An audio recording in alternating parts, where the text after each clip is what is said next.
you heard my introduction, fellas, and the discussion for today's program is warfare. Dr. Jones, the name of your magazine is Culture Wars.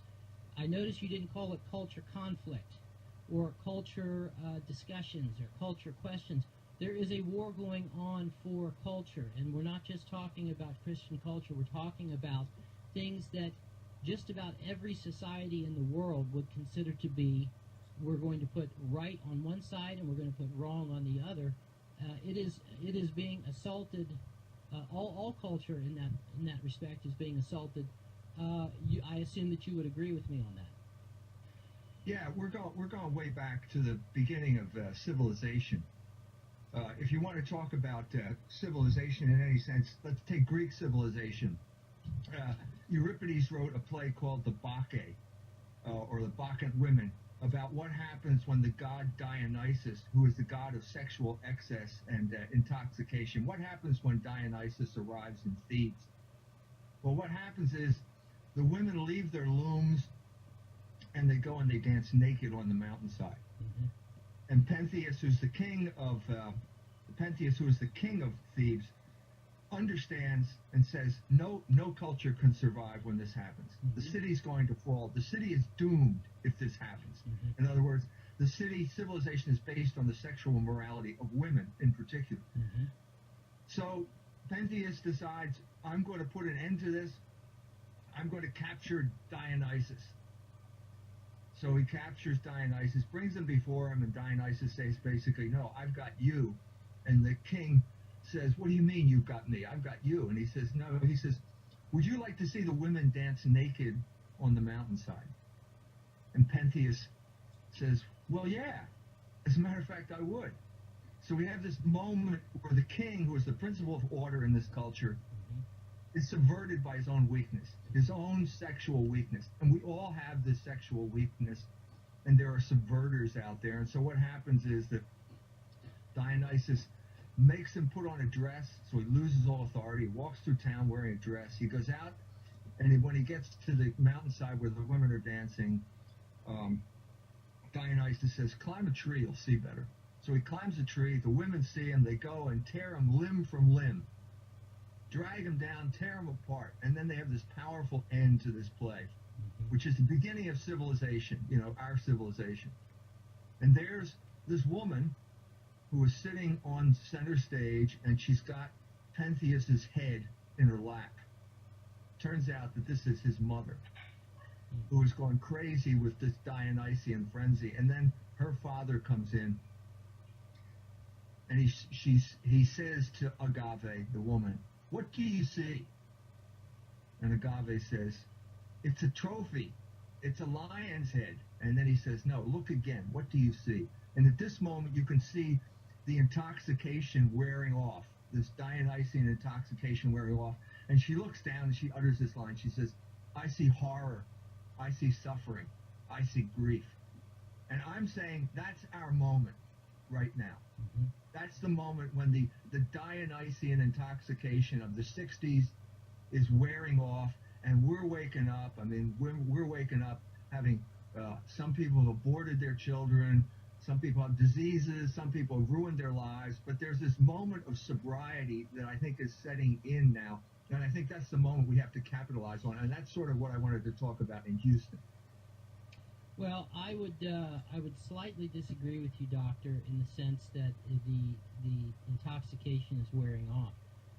From my own personal experience as a father of 9 children, 5 of whom are females, that my wife and I pay particular attention as to how they carry themselves in public, and of course, having to constantly shield our sons' eyes and ears from what they run into when they are out in this quote-unquote Christian country.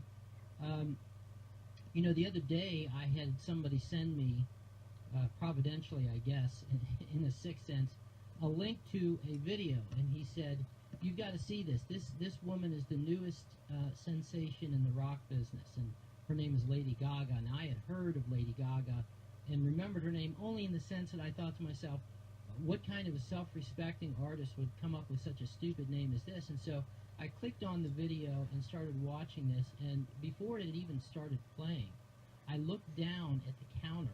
This was the official video, the YouTube video. It had 400 million downloads. That's almost 500 million people. That exceeds the population of the United States. Okay, and watched the video, and I thought to myself, this is what our kids are watching? I mean, this woman, she's supposed to be the biggest thing now since Madonna and Britney Spears, and this video was nothing less than what would have been considered a soft porn video when the three of us were teenagers. And so I would agree with you, Dr. Jones, in the sense that there may be some sobriety that is setting in. But in general, I think that the well is being more and more poisoned every day with this intoxicant, as you put it. And it doesn't seem to me, other than maybe the baby boomers now who realize that they have no grandchildren sitting at their knee because, as you pointed out, they've either aborted their own children or they have passed down this tradition to their own children, so that they are left without grandchildren. Other than that, the young people seem to be just skating along just fine with this. What do you say about that? I think that there are moments. I mean, it's not something where you can add up numbers. I think there are cultural moments of sobriety. And I did a book on one of them. One of the books I did is Monsters from the Id, which is basically about how horror movies are a reaction to sexual liberation. I mean, slasher movies are a moment of sobriety. Mm-hmm. And that's produced by Hollywood itself. The reaction has to set in. I mean, what is the message of a slasher movie? Like, say something like Halloween that came out in 1978, and Alien, which I think is a really important movie. What is the message of these movies? The message is, if you take off your clothes and have sex with your boyfriend, somebody's going to jump out of the bushes and kill you. Mm-hmm. You're going to die. Mm-hmm. Alien is even worse. Alien is the reaction to the 70s of sex. I mean, what is the message of a movie like Alien, a horror movie? Sex is dangerous. Sex will kill you. Mm-hmm. Mm-hmm. And the culture produces these moments in spite of itself. Mm-hmm. You know, and obviously the forces that we're talking about here, that I talked about in Houston, they haven't gone away. They haven't been defeated, but I think there's a moment of awakening that happens, you know, time and time again. I think we're in a moment like that. Mark Dankoff, your thoughts on that as concerning the sobriety of society and maybe a little bit of bounce back from the sexual revolution of the 60s and 70s? Well, it seems that maybe there's been some bounce back, but I don't think that we're going to return to an earlier pre-Enlightenment understanding of these things. And this kind of gets into something that I wanted to ask Dr. Jones about in terms of trying to get at the bottom of what has really happened in our society, and as it seems to be happening elsewhere around the world. Dr. Jones, I have been reading not simply your speech in Houston, but also your Don't Ask for a Raise Either essay in your Culture of Death Watch in your February edition of Culture Wars.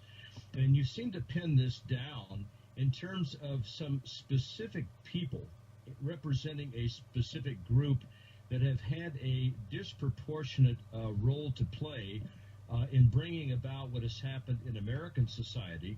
You go on to indicate that these same people are bringing this to bear in the Middle East. I noticed in Houston that you cited this March 30th, 2002 incident where Israeli military forces that occupied Ramallah in the West Bank began to transmit pornography over 2 or 3 different Palestinian television stations. And you also cite in your speech in Houston on January 12th of that year, 2002, that the Islamic Association for Palestine news agency ran an article claiming that, quote, representatives of the Central Intelligence Agency and the Israeli Shin Bet have recommended that the relatively conservative Palestinian society be flooded with pornography, drugs, and gambling in order to keep Palestinian youths away from joining the resistance against Israeli occupation and apartheid, unquote. And then later, in this same speech that you gave in Houston, Doctor, you indicate that the forces that were targeting Roman Catholicism in the 1960s are now targeting the Islamic world. Can you kind of pull some of this together for us? Yeah, it was an audience of Catholics and Muslims that I spoke to in Houston. And every time you give a speech, you think, now what can I talk about that's going to walk into a room full of total strangers and go from 0 to 60 miles an hour about the most controversial and taboo topic in the world right now. But you're right. The premise of this talk was that basically what happened in Ramallah in 2002, when the Israelis took over the TV stations and broadcast pornography over them, had a long history, and it goes back to what the Jewish Catholic Kulturkampf, or culture war, that took place for 31 years in the United States, from 1934 to 1965. I'm talking about the battle over obscenity in Hollywood. And I'm saying that in America, culture wars is basically ethnic groups fighting each other. There are three main ethnic groups in America: Protestants, Catholics, and Jews, at that point when the theory was formulated. And they were in a battle over who's going to control the default settings of the culture, who's going to be the gatekeeper, who's going to decide what can be shown in public and what cannot. And for 31 years, the Catholics held the Jews in Hollywood under control. Pornography has always been a Jewish business. If you have that text in front of you, if you find the quote from Jay Gertzman there, the Jewish professor from the University of Pennsylvania, if you could read that, that gets to the heart of the matter, because this is a Jew, actually, whose parents, his relatives, were involved in producing pornography and selling it in Philadelphia, who were arrested, and he watched them be arrested on television, okay, where he says pornography has always been a Jewish operation. And what I'm saying is that the techniques that they learned in subduing the Catholics, in conquering the Catholics in America, are now being turned on the Middle East. And that incident in Ramallah was an example of that. But if you could read that passage, I think it would clarify. Yeah, I've got it right here in front of me, if I may step in and do that. Sure. Gertzman writes, as a result, Jews have been, quote, overwhelmingly antipathetic to the crusade for morality and censorship in the arts and literature.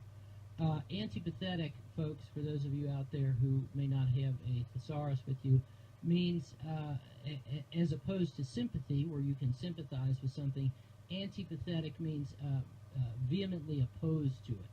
Okay, so they are, according to this fellow of the Jewish persuasion, Jay Gertzman, he is saying that Jews have, quote, been overwhelmingly antipathetic. He doesn't say that a few of them have been. He's saying overwhelming. Excuse me, I think that's Leo Pfeffer you're quoting. Leo Pfeffer? Jay Gertz. Yeah, I think that's Leo Pfeffer you're quoting. I'm sorry, okay. The Jay Gertzman quote, I think, comes after that. It's yes, here we go. The ethnic flavor of pre-war erotica distribution is still with us.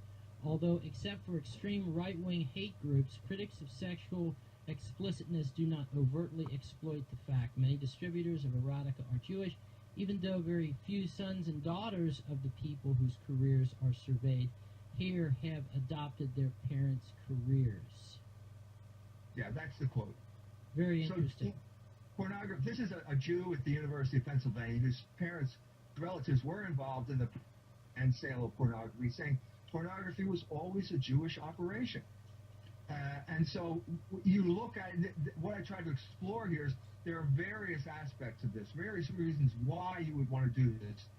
Obviously, the first reason is it's an easy way to make money by preying on people's weaknesses. Mm-hmm. But what I'm saying in this talk, and what I think the Palestinian incident pointed out, is that pornography is a form of political control. Yes.